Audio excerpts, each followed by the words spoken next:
take immediate action to get you the help you need. They handled everything so that I could focus on getting better. I am very happy with the settlement I received. TV's #1 entertainment talk show has 15 Emmys. It's actually 16. Respectfully. Come on live to make your morning shine. Weekday mornings at 9 on News Channel 6. Live after 6 is weather coverage you can count on. Weather headlines on News Channel 6, brought to you by Hickson Roofing. We're back to wonderful warm weather, and tomorrow will be even warmer, climbing into the low 80s, but first, still staying chilly tonight, and then we'll be tracking rain on Thursday with some dusty winds. I'll have all the details coming up. Right now on News Channel 6 at 4, helping Aiken homeowners still in need of storm damage repair. What city leaders are doing to help lessen that load. Plus, improving women's health, the new WellStar grant to address maternal issues here and across the state of Georgia. And what's next for the old law enforcement center in Augusta after a study says it's not what commissioners want to hear. Your News at 4 starts now. Live from Television Park, this is WJBF News Channel 6 at 4.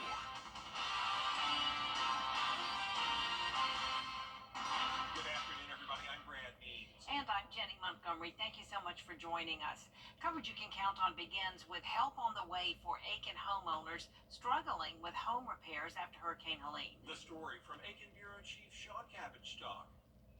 The city is getting nearly $1 million to help low-income homeowners with safety, repairs, and storm recovery. The city is offering up $30,000 for home repairs and up to $10,000 for urgent fixes like roofs, HVACs, and plumbing. To apply, homeowners must live within the city limits and earn no more than $48,000 a year for a single-person household. They have to live within the city limits of Aiken, and I will take their information down and put them on a waiting list. Once I get to their name, I will call them and let them know I would like to come out and do an inspection, and then go and see what's wrong with the home and see if we can help them. If you're a homeowner in need, the Neighborhood Services Department is taking calls now. Their number is on WJBF.com. In Aiken, I'm Aiken Bureau Chief Sean Cabbage-Stock, WJBF News Channel 6. Well, the deadline for debris pickup in Augusta is coming up. The city administrator says most of districts 1, 2, 3, and 7 are complete. Districts 4, 5, 6, and 8 should be finished by the end of this week. Remember, only vegetated debris is going to be picked up, and it has to be out by the curb. Do not add any of your spring cleanup items to storm debris areas, please.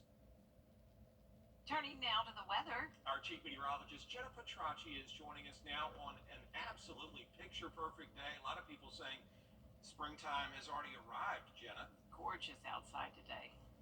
Yeah, the first day of spring is right around the corner now, but it's feeling like it today for sure. Yesterday, it was definitely much cooler. We were only topping off in the middle 60s.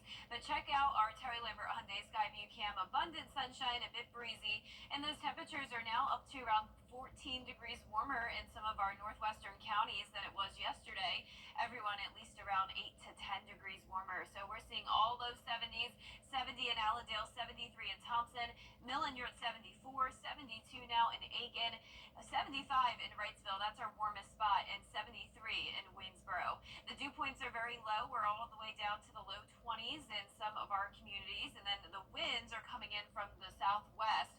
So with the winds and the low humidity, we do have that fire danger concern once again today, so be sure to refrain from burning since the fires can spread very easily and under these conditions. So notice the winds are up to around 5 to 10 miles per hour.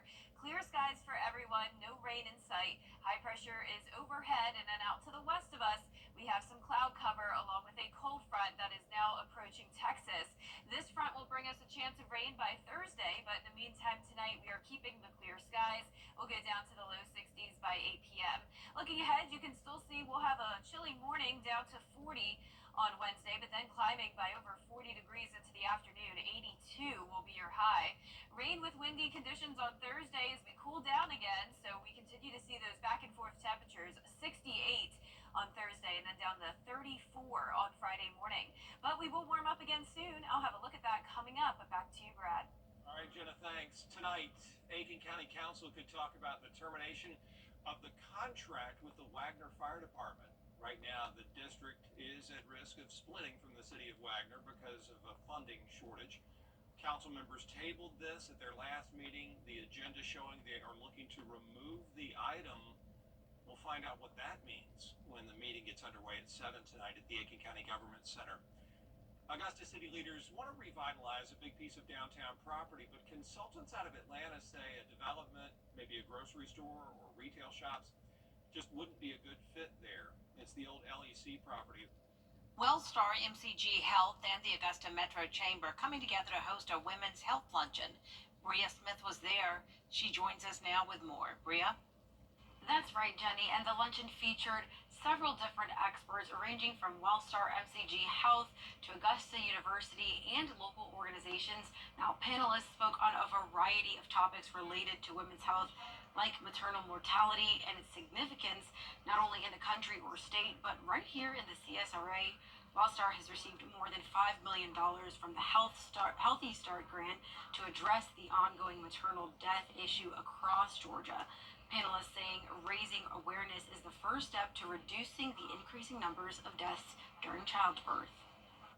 We could really figure a way to take care of all of Georgia to fill those gaps, because what we are able to do with our cardiology partners, you can't do it everywhere, right? Augusta is very unique in that, and it's been a great partnership.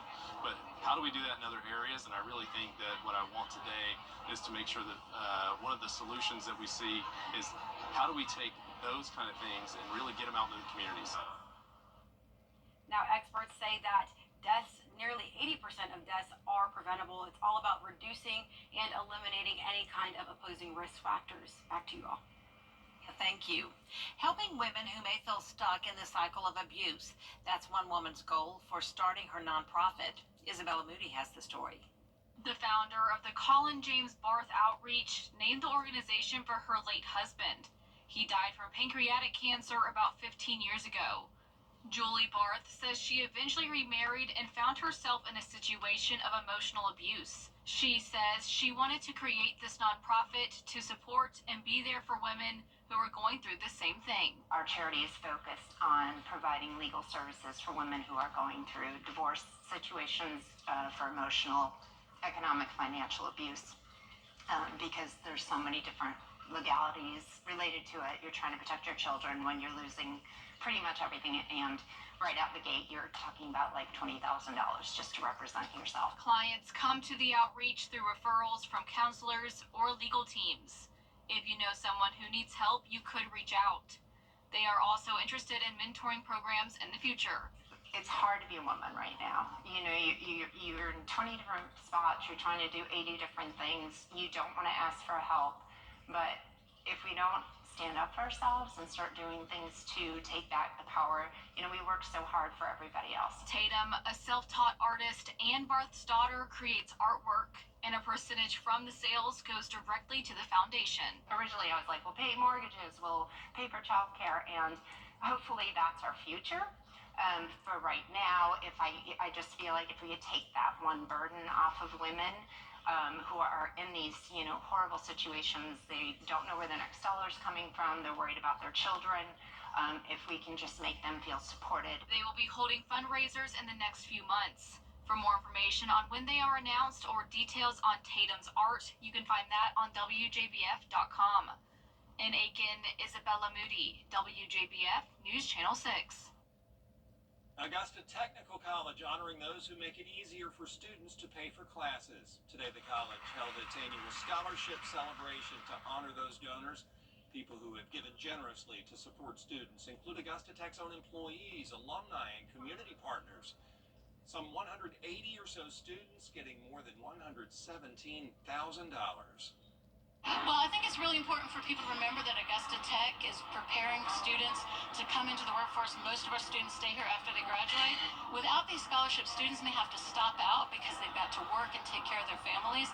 These scholarships keep them enrolled and keep them moving towards their goal of graduation and getting into those careers. They'll build the workforce for our area and take care of our communities.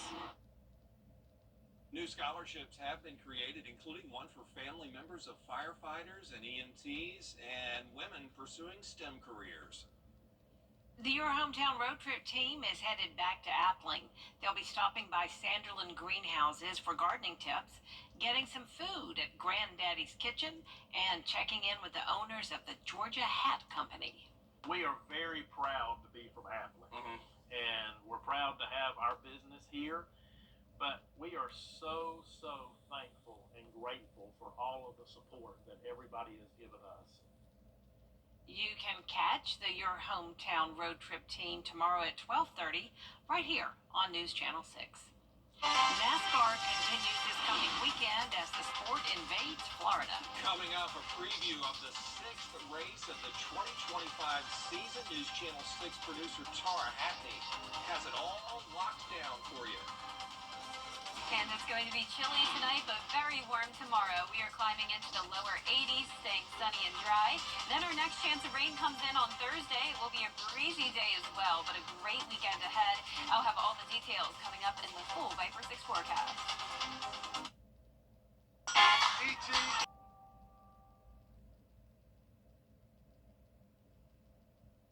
The stars of the NASCAR Cup Series return to Miami this weekend. 37 drivers are registered for the race this last year.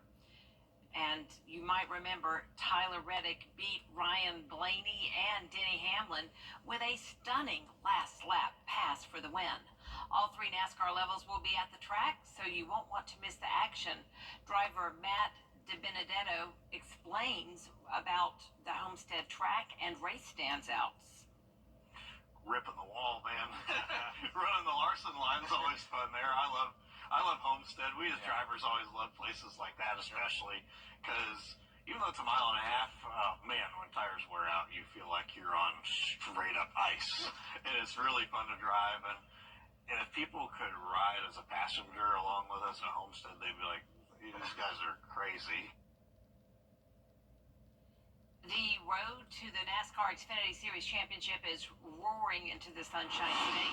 Taking a live look now over the Homestead Miami Speedway, where the Hard Rock Bet 300 will take place this weekend. And if you look closely back there, you will see a wildfire burning in the black background. So far, that wildfire has burned more than 700 acres. And this wind is not helping. No doubt crews in Miami-Dade are staying very busy. You can catch all of the action Saturday, March 22nd at 3:30 p.m. on the CW6. The Georgia Bulldogs are heading back to the NCAA tournament for the first time in a decade. The Dogs, one of 14 SEC teams who punched their ticket to the Big Dance. That's a new NCAA record. The 9th-seeded Dogs square off against the 8th-seed Gonzaga Thursday afternoon. Tip-off right at the end of your workday is 4:35 p.m. And speaking of March Madness, a new survey from a sports betting media company, it's called Action Network, shows the tournament could clash with the workplace once again this year, you think? About 40% of fans admit to calling out sick to watch the games. There's no need for that. Just watch them at work, where Action Network says that employees will spend about 3 hours a day checking scores, more than $20 billion in lost productivity. I don't know. I think it makes us all happier and therefore more willing to work. More willing to work. Sure. Don't go away. Jenna has your full forecast next. Weather headlines on WJBF News Channel 6. Brought to you by Hickson Roofing. If your roof needs fixing, call Mr. Hickson. March 19th. Now, your most accurate forecast with WJBF Live Viper 6. Welcome back. I hope you're having a nice week so far. It's definitely much warmer today than yesterday, but another round of sunshine for us to enjoy. And here's a look now at our Terry Lambert Hyundai Sky View Cam over the Savannah River. No clouds, definitely no rain, and we're sitting at 73 degrees. Winds are coming in light at the moment, from up to around 3 miles per hour. Dew point of only 22. So very low humidity today with the temperatures very consistent in the low 70s, but we do have some mid 70s here out towards the west. Sparta, you're at 75, 74 in Crawfordville, and only 70 down towards the southeast in Allendale. Our satellite and radar not showing much going on here, and as we zoom out, all of Georgia and South Carolina nice and quiet. Some clouds out to the west of us, but high pressure keeping us dry. This low pressure system will be our next rainmaker, so notice the cold front that's still well out to the west. That will eventually eventually impact us on Thursday. But in the meantime, tomorrow, nice and sunny once again. We will start to see some clouds move in by around 2 o'clock in the afternoon as we soar into the low 80s. Now, there will be a chance of some storms out to the west of us tomorrow. Marginal risk of severe weather for parts of Alabama and Mississippi, the same area that just dealt with storms. But luckily, this is a very, very low-end threat. No major concern here. The slightly higher threat of severe weather is up towards the Midwest. And for us, we're not even expecting any thunderstorms with this, so no worries when it comes to this cold front. Tuesday, tonight at 8 o'clock, you can see winds coming in from the south, helping to warm us up. Throughout the day on Wednesday, we're still nice and sunny, but there comes the cloud cover by Wednesday evening. And then Thursday morning, it will be cloudy, and we'll start to see some rain around 7 a.m. as those winds gust up to around 35 miles per hour. Most of this rain will be very light and brief, won't even be with us throughout the entire day. This is mostly a morning event. You can see 6 a.m. on Thursday, rain starting to approach Hancock, Tolliver, and Wilkes County, all very scattered and light, really just breaking apart as it moves through the CSRA. It is possible, though, that we could see some brief heavier downpours around 1 o'clock in the afternoon in our southeastern counties. That's our best chance of maybe getting up to around 1/4 inch of rain. And then you can see some spotty showers trying to move in later on in the day, but that just really fades away, and we'll be left with just partly cloudy skies for the rest of our Thursday. The winds will start to increase late tomorrow night up to 25 miles per hour, and then quickly up to 30 and even 35 as we go into the overnight hours, and there's 7 a.m. on Thursday. You can see that cold front passing through, and then even behind the front, it will be pretty windy. Can't even rule out a gust up to 40 here and there. So another windy day for us, and that wind will stick around through Friday morning. And notice the temperature dropping to 34. We're going to have a pretty harsh wind chill on Friday mornings, despite that being the second day of spring. And the rainfall total is really not going to help when it comes to those pollen levels. They will remain high, but it would be a good time to wash away the pollen on your car this weekend. Check out the forecast. Nice sunny skies with temperatures in the mid-70s, so definitely looking forward to that. So other than that chance of rain on Thursday, the rest of the week is dry. Then starting next week, we'll have another chance of rain, and that time it will come with storms, and temperatures will be in the 70s pretty much every day. All right, Great. Jen, thanks. Coming up, an unusual game of horse. Why you don't have to be an athlete to really enjoy March Madness. Stay with us. Some people hear them Wednesdays at 12:30 on News Channel 6. A police sergeant on horseback in Florida is getting into the March Madness hype.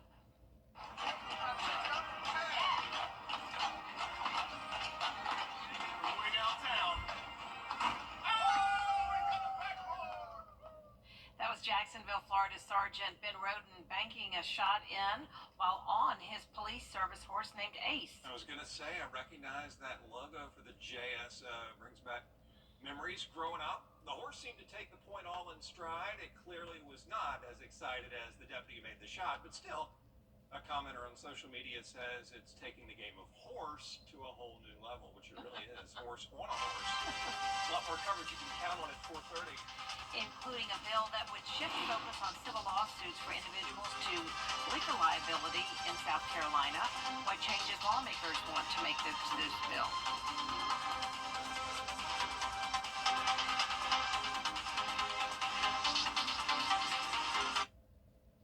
Need a book? 026-800-765-9026. The Live 5-6 Skyview Network, sponsored by Terry Lambert Hyundai. Wonderful warm weather back in the forecast again, and it's staying this way tomorrow. We'll actually climb all the way into the low 80s, and then on Thursday, we'll start to cool down again, along with another chance of rain and some dusty winds. I'll have all the details coming up. I'm ABC's Perry Russell in Washington. A critical phone call today between